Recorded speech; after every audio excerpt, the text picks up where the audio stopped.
نحمد و نصلی و نصلی علی رسولہ الکریم، اما بعد فاعوذ باللہ من الشیطان الرجیم، بسم اللہ الرحمن الرحیم۔ اللہم رب اشرح لی صدری ویسر لی امری واحلل عقدۃ من لسانی یفقہوا قولی۔ ناظرین و سامعین، خواتین و حضرات، السلام علیکم ورحمۃ اللہ وبرکاتہ۔ آپ سے مؤدبانہ گزارش ہے کہ آپ کو اگر ہمارا ویڈیو پسند آئے تو اسے لائک کیجیے۔ ہمارے چینل دینیات وت تسلیم پر اگر آپ نئے ہیں تو اسے سبسکرائب کیجیے، اور اپنے دینی معلومات میں اضافہ کرنے کے لیے ویڈیو کو اینڈ تک ضرور دیکھیں۔ حضور اکرم صلی اللہ تعالیٰ علیہ وسلم نے چپکے چپکے تبلیغ کا کام شروع کیا تھا، لیکن چونکہ ہر آدمی کے سامنے جو آپ صلی اللہ تعالیٰ علیہ وسلم کے پاس آتا اللہ کا حکم بیان فرماتے تھے، ایک خدا کو سب کا پیدا کرنے والا بتاتے، لوگ سنتے لیکن جواب نہ دیتے، البتہ اپنے گھروں اور مجلسوں میں جا جا کر اس نئے دین کا ذکر کرتے اور مذاق اڑاتے رہتے۔ اس طرح اسلام کا ذکر گھر گھر چھڑ گیا۔ لوگ سن سن کر حیران بھی رہ گئے اور غصے سے دانت بھی پیسنے لگے، لیکن یہ پتہ نہیں چلتا تھا کہ کون کون مسلمان ہو پائے ہیں، اس لیے آپ صلی اللہ تعالیٰ علیہ وسلم چپ رہ جاتے۔ حضور اکرم صلی اللہ تعالیٰ علیہ وسلم نے اعلانیہ تبلیغ شروع نہ کی تھی، اس لیے کسی کو ان پر سختی کرنے کی ہمت نہیں پڑتی تھی۔ حضرت ابو بکر صدیق رضی اللہ تعالیٰ عنہ کا اثر تمام قبیلوں پر تھا، اس لیے اسلام اپنانے کے بعد آپ نے اپنے ہر ملاقاتی سے اسلام کی بات کہنی شروع کی تھی۔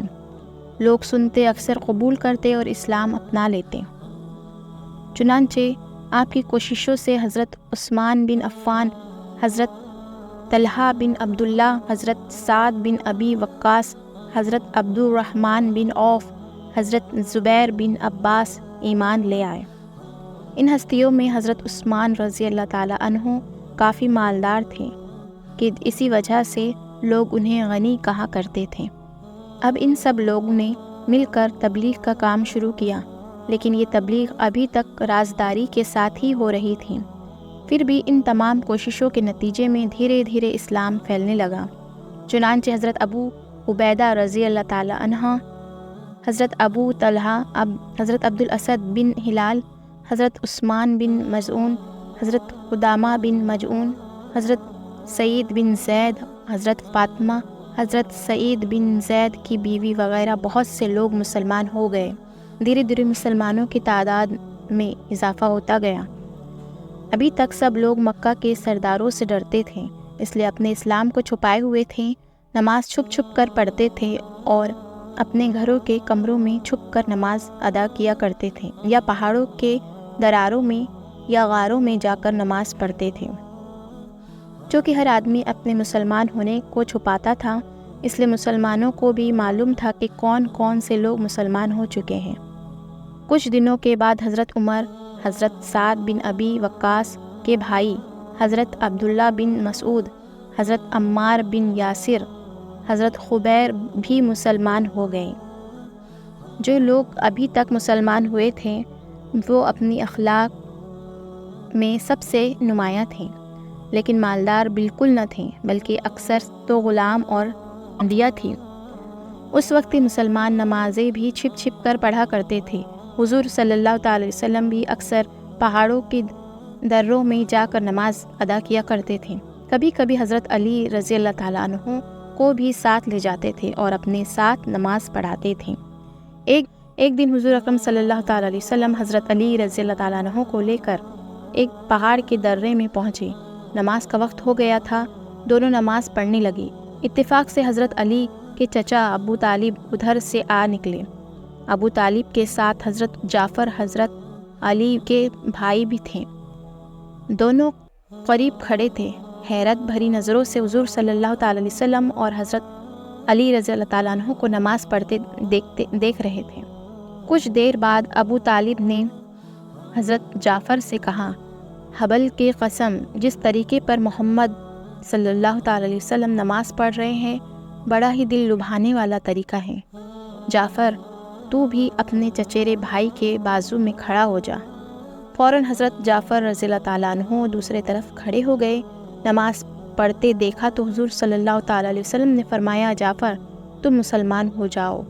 حضرت جعفر رضی اللہ تعالیٰ عنہ نے بھی اسلام اپنا لیا۔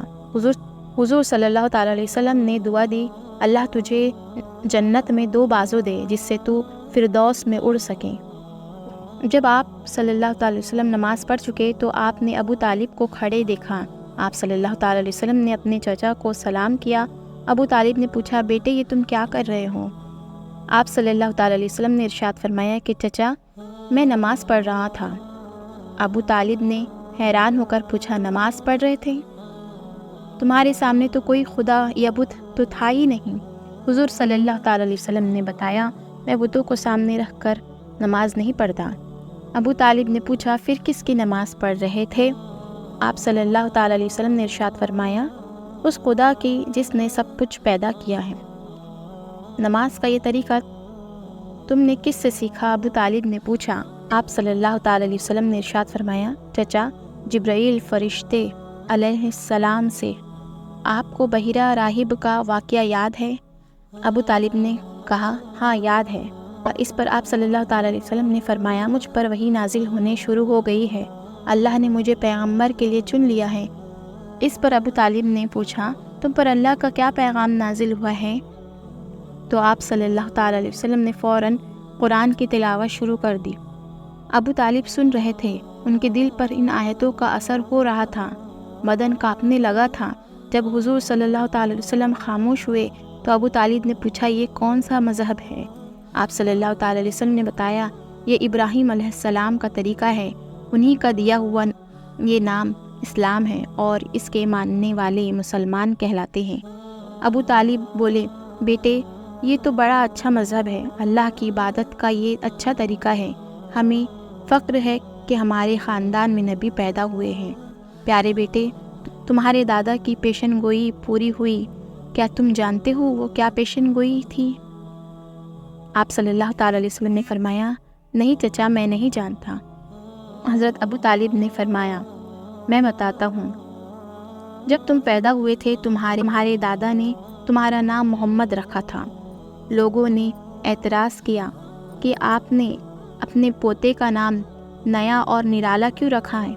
तो आपके दादा हज़रत अब्दुल मुत्तलिब ने कहा, इसलिए कि मेरा पोता दुनिया में सूरज बनकर चमकेगा।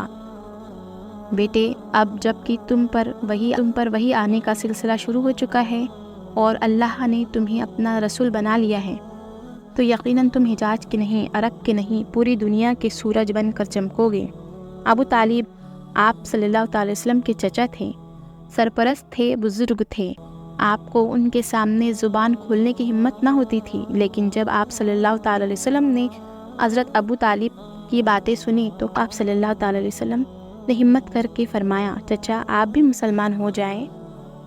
अबू तालिब बोले, मेरा दिल तो चाहता है कि मैं मुसलमान हो जाऊं और तेरे साथ खड़ा होकर नमाज़ पढ़ूं, अनदेखे खुदा को पूजूं, पर बाप दादा के मज़हब को छोड़ते हुए शर्म आती है। जब लोग कहेंगे कि अपने भतीजे का मज़हब अपना लिया तो मैं क्या जवाब दूँगा? शर्म व गैरत के से कट कर रह जाऊँगा। हाँ मैं तुम्हारी मदद करते रहने का वादा करता हूँ। मेरे जीते जी तुम्हें कोई आँखें उठाकर नहीं देख सकता। मेरी तलवार उसके सर पर चमक जाएगी जो तुमको तकलीफ़ पहुँचाने का इरादा करेगा। हाँ अली और जाफ़र को मैंने इजाज़त दी, ये दोनों तुम्हारे मज़हब में रहेंगे। अबू तालिब ने हज़रत अली रज़ियल्लाहु ताला अन्हु से कहा, बेटा इल्म का साथ न छोड़ना, जो मज़हब तुमने अपनाया है ज़िंदगी भर उसका साथ देना। हुज़ूर अकरम सल्लल्लाहु ताला अलैहि वसल्लम ने हज़रत अबू तालिब का शुक्रिया अदा किया। अबू तालिब घर चले गए। हज़रत अबू तालिब के इस हिमायत के वादे से हुज़ूर सल्लल्लाहु ताला अलैहि वसल्लम बहुत खुश हुए थे और इसी खुशी के बाद आप सल्लल्लाहु ताला अलैहि वसल्लम में बहुत हिम्मत पैदा हुई और अब उनका दिल चाहा कि वो ऐलानिया तबलीग़ करें। इस तरह ऐलानिया तबलीग़ किस तरह अंजाम पाई, इसके मुतालिक हम अगले वीडियो में मालूमात हासिल करेंगे। अस्सलामु अलैकुम व रहमतुल्लाहि व बरकातुहू।